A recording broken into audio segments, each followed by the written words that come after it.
मैंने सोचा कि इसको भी कभी ले जाऊंगा घूमने। अब मैंने एक दिन उससे बड़े मूड में बात करी। मैंने कहा सुनो भगवान, अपनी शादी को 13 साल हो गए, अपन आज तक कहीं घूमने नहीं चले, चलो अपन हनीमून पे चलते हैं। अब वो भी ठहरी गांव की, उसने सोचा कि कोई देव दर्शन होगा, तो उसने कहा कि देखो सामने कल सोमवती अमास पड़ रही है, मैं हनीमून पे नहीं जा सकती। मैंने कहा क्या बात है? तक मेरे को घर के धोसे झाड़ना है, तुम तो एक काम करो, मेरी जगह मेरे भाई को ले जाओ। अब उस पट्टी को यही नहीं मालूम कि कहाँ कौन सी कंडीशन है। आप लोग तो आनंद लीजिए। हाँ, 4 पंक्तियां आपके बीच में देना चाहता हूँ। धीरे धीरे आप लोगों का मौसम बनेगा और धीरे धीरे हम बेधड़क जी बैठे हैं और बेधड़क जी का भी हम भरपूर आनंद लेंगे। अभी यहाँ एक बातचीत चली थी, आपको मालूम नहीं भाई साहब, कि जब हमारे देश में कोरोना काल हुआ था तो बड़ी कंडीशनें पैदा हो गई थी। 4 पंक्तियां मैं आपको, जो अपन कहते हैं बार बार पाकिस्तान पाकिस्तान पाकिस्तान, ऐसा कुछ भी नहीं है भाई साहब। पाकिस्तान को निपटाने के लिए मैंने 2 आदमी नियुक्त करे हैं। वो इस पूरे पाकिस्तान को चाहे तो अगर एक रात में ही निपटा सकते। मैंने देश के प्रधानमंत्री मोदी जी को बोला, और 4 पंक्तियां आपके बीच में रखना चाहता हूं कि और मैं हास्य में रखना चाहता हूं कि निश्चित है आपको पसंद आएगी। और मेरा फार्मूला अगर पसंद आया तो करोड़ों रुपए खर्च करने की जरूरत नहीं। 4 कौड़ी के टुच्चे पाकिस्तान के लिए 4 पंक्तियां आपके बीच में बेधड़क जी बैठे हैं, मैं आपके बीच में देना चाहता हूँ।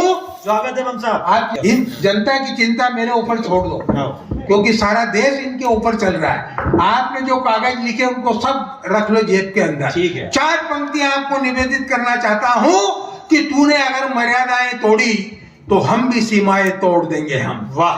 कि तूने अगर मर्यादाएं तोड़ी तो हम भी सीमाएं तोड़ देंगे हम। और पाक अधिकृत कश्मीर अब तेरे अब्बा की जागीर नहीं, उसे भी छीनकर झंडा गाड़ देंगे हम। और तू तो अपने बाप नरेंद्र मोदी के डर से अपने पैजामे के नाड़े को संभाल कर रख, बहुत जल्द तेरा नाड़ा छोड़ देंगे हम।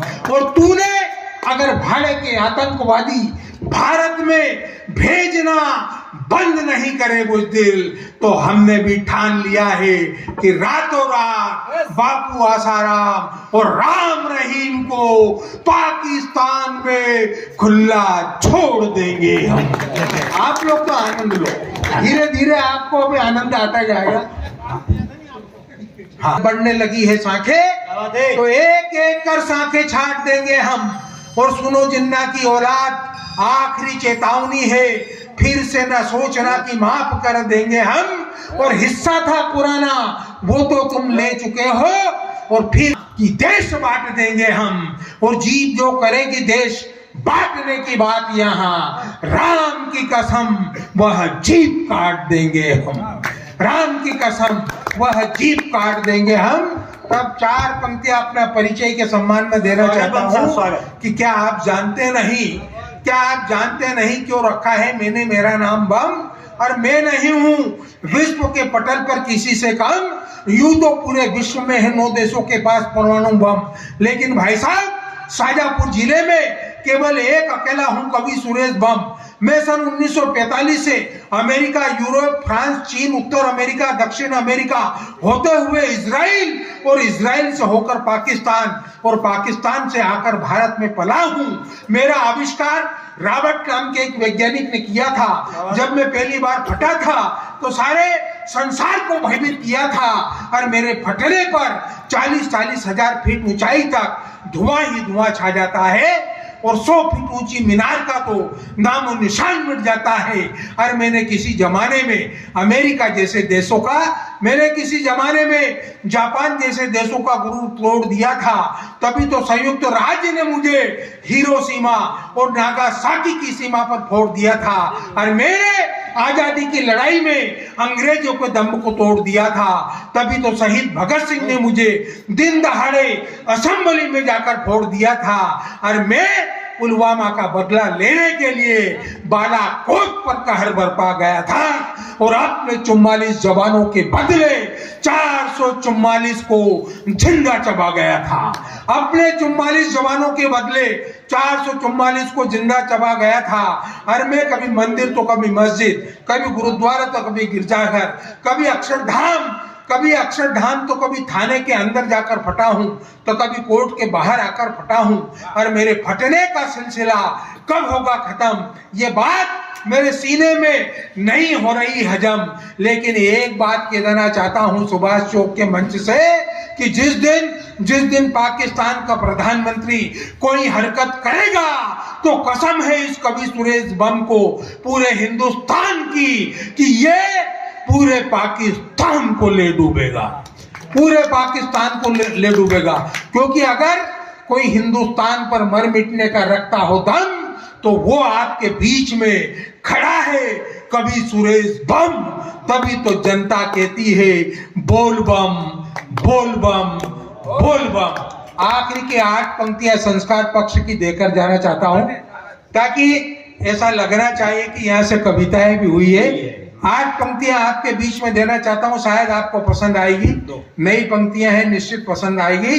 कि हिंदुस्तान सभ्यता और संस्कारों का देश, हंसते गाते परिवार का देश, सेवा और सत्कार का देश, गृहस्थ में भी उद्धार का देश। अरे यहाँ पहले भी गोविंद अपने माता पिता और गुरु के चरणों में शीश झुकाता था, तभी तो ये भारत पूरी दुनिया में विश्व गुरु कहलाता था।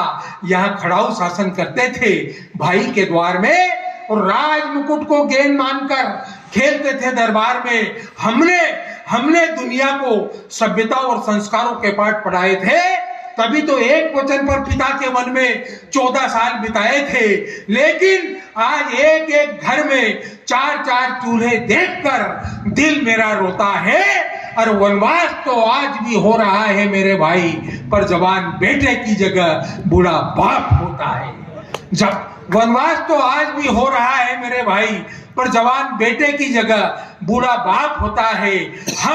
हमारी जिंदगी की सारी दौलत हमारी नौजवान औलादों के ऊपर लुटाते हैं और आज वही बूढ़े माँ बाप बुढ़ापे में 2 वक्त की रोटी और अपने इलाज के लिए तरस जाते हैं। आज वही बूढ़े माँ बाप बुढ़ापे में 2 वक्त की रोटी और अपने इलाज के लिए तरस जाते हैं। बेशक आप अपने बच्चों को बंगला, गाड़ी और कार दीजिए, बैंक बैलेंस और नोटों का उपहार दीजिए, लेकिन अगर खाना चाहते हो बुढ़ापे में अपने बहुओं के हाथ की गर्मा गर्म रोटी, तो अपने नालायक औलाद की हाथ में पकड़कर रखो चोटी। नहीं तो वो दिन दूर नहीं, आप नहीं चाहते हुए भी आपकी ये नालायक औलाद आपको नहीं चाहते हुए भी वृद्धाश्रम की ओर ले जाएगी और आपकी जमा पूंजी को ये बियर बार और कोठे में उड़ाएगी। और आपकी जमा पूंजी को ये बियर बार और कोठे में उड़ाएगी। तो देश के पिताओं से कहना चाहता हूं कि अगर देना चाहते हो तो आने वाली युवा पीढ़ी को बुढ़ापे में माँ बाप की सेवा का घर घर संस्कार दीजिए और इस लूट रही संस्कृति को फिर से आबाद कीजिए। भारत माता की जय। वंदे मातरम। वंदे। जय हिंद, जय भारत।